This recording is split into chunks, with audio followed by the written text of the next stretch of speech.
Autoportrait de Raphaël, copie d'Ingres. En 1820, Ingres quitte Rome pour Florence, où habite son ami Lorenzo Bartolini, qui a été son condisciple lors des années passées au couvent des Capucines à Paris.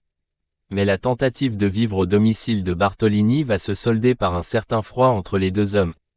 Ingres a en effet épousé Madeleine depuis décembre 1813, et elle gère admirablement bien son ménage. Mais Bartolini ne semble pas avoir apprécié outre mesure la gestion très rigoureuse de la jeune femme. Mon amitié avec lui, Ingres, est inaltérable, mais je ne puis dire de même avec sa femme parce qu'elle est d'un caractère qui contribue beaucoup à la perte de son mari. Elle a eu bien des torts envers moi, mais j'ai tout souffert pour l'ami, écrira Bartolini à Gilibert. Après quelques mois supplémentaires d'une cohabitation difficile, le couple déménage. Ingres profitera de ce séjour pour faire de longues visites au Palais Pitti, où est conservé l'original de cette toile.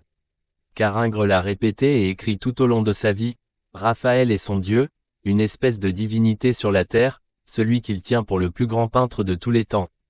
Ses œuvres sont toutes divines, car la création en paraît facile et, comme dans les œuvres de Dieu, tout y semble un pur effet de la volonté.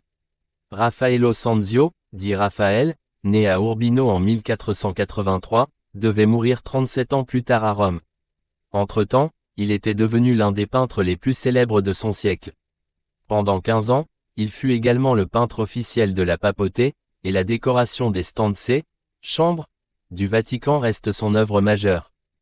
Cet autoportrait de Raphaël n'est pas la seule copie d'Ingres pendant ses années passées à Florence.